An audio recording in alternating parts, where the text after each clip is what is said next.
श्री गणेशाय नमः. श्री स्वामी समर्थ.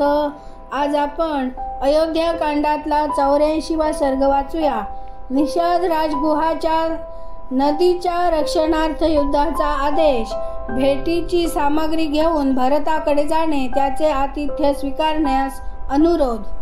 इकडे निषाद राजगुह गंगा नदीच्या तटावर थांबलेली भरताची सेना पाहून सर्व बाजूंना बसलेल्या आपल्या बंधू बांधवांना म्हणाला, बंधूंनो, या बाजूला जी विशाल सेना उभी आहे ती समुद्राप्रमाणे पसरलेली दिसते आहे.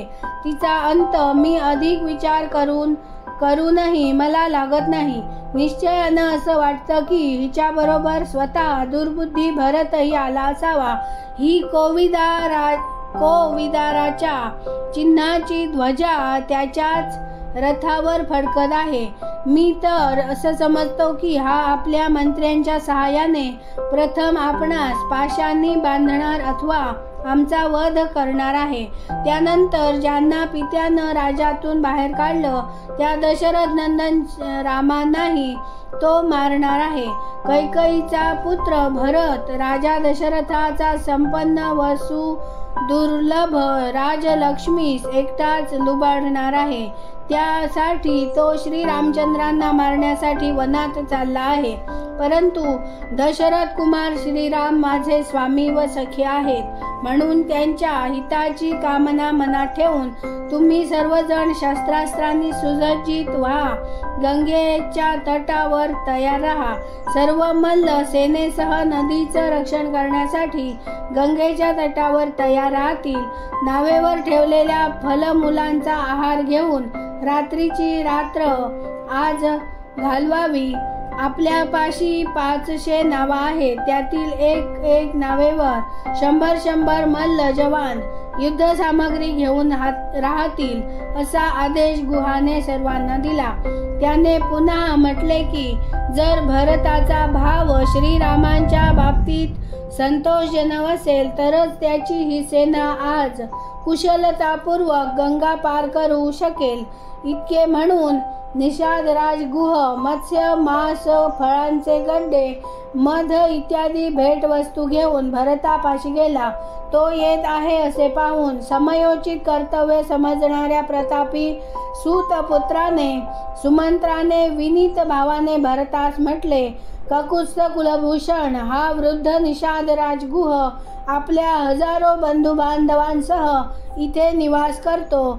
तो आपल्या मोठ्या बंधूचा प्रिय सखा आहे. त्याला या दंडकारण्याची चांगली माहिती आहे. तो इथले सर्व मार्ग जाणतो. दोनही बंधू श्रीराम लक्ष्मण कुठं आहेत याचा नक्कीच अंदाज त्याला असणार, म्हणून या निषाद राजगुहास इथं येऊन तुम्हास भेटण्याची संधी द्यावी. सुमंत्राचे बोलणे ऐकताच भरताने म्हटले, निषाद राजास गुहास मला त्वरित भेटावयास सांगावे. सर्व व्यवस्था व्हावी. भेटण्याची अनुमती मिळताच गुह आपल्या बंधू बांधवांसह तेथे प्रसन्नतापूर्वक आला व भरतास भेटून नम्रतापूर्वक म्हणाला, हा वन प्रदेश आपणासाठी घरी लावलेल्या उद्यानाप्रमाणेच आहे. आपण आपल्या आगमनाची सूचना न देताच आम्हा संकटात टाकला आहे. आपल्या स्वागताची काहीच तयारी आम्ही करू शकलो नाही. आमच्यापाशी जे काही आहे ते सर्व आपल्या सेवेसाठी समर्पित केलेलं आहे. हे निषाद राजाचं घर आपलंच आहे. आपण इथे सुखपूर्वक निवास करावा. ही फलमूल आपल्या सेवेसाठी प्रस्तुत आहेत. निषादानं लोकांनी स्वतः तोडून ही आणलेली आहेत. यातील काही फल तर अजून ताजी टवटवीत आहेत, तर काही सुकून गेली आहेत. आणखी हा तयार केलेला फळांचा समूह आहे. शिवाय नाना प्रकारचे दुसरे वन्य पदार्थही आपणाला दिलेले आहेत.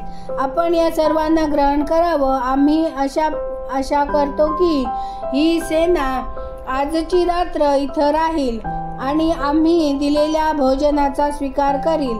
नाना प्रकारच्या मनोवांछित वस्तूंनी आज आम्ही सेवेसह आपला सत्कार करू. त्यानंतर उद्या सकाळी आपण सैनिकांसह इथून अन्यत्र निघून जावं.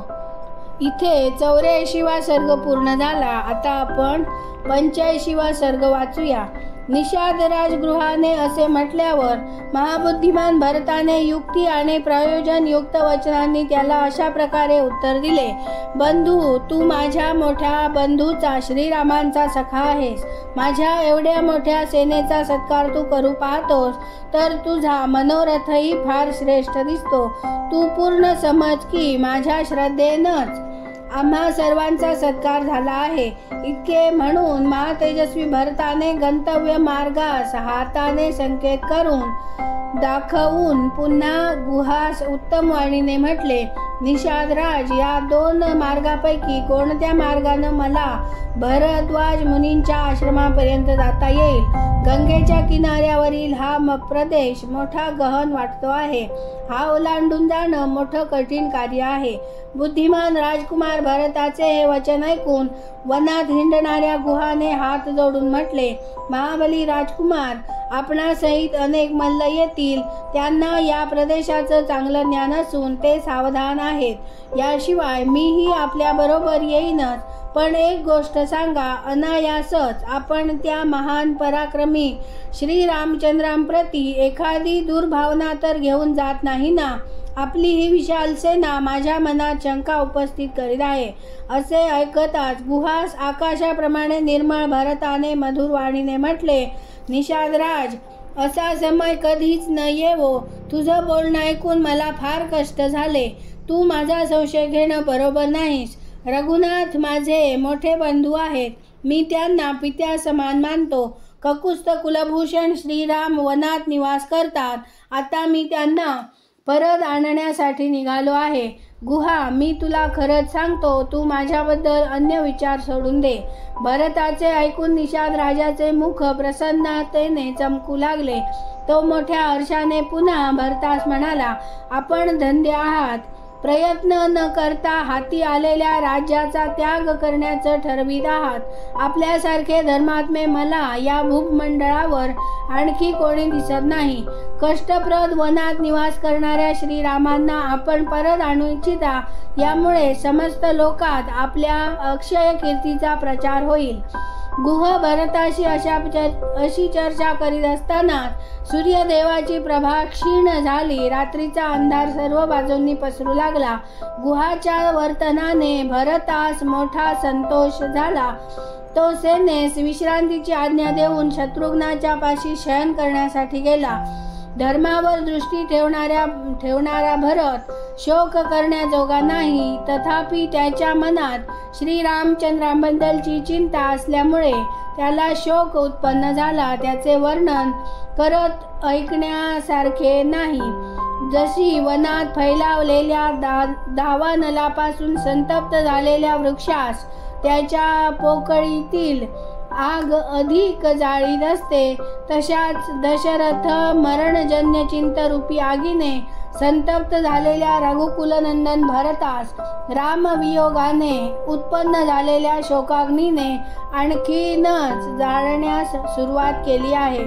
जसा सूर्याच्या किरणांनी तापलेला हिमालय आपल्या विरघळलेल्या बर्फातून वाहू लागतो, त्याच प्रकारे भरत शोकाग्नीने संतप्त झाल्यामुळे आपल्या सर्व अंगातून घाम गाळू लागला.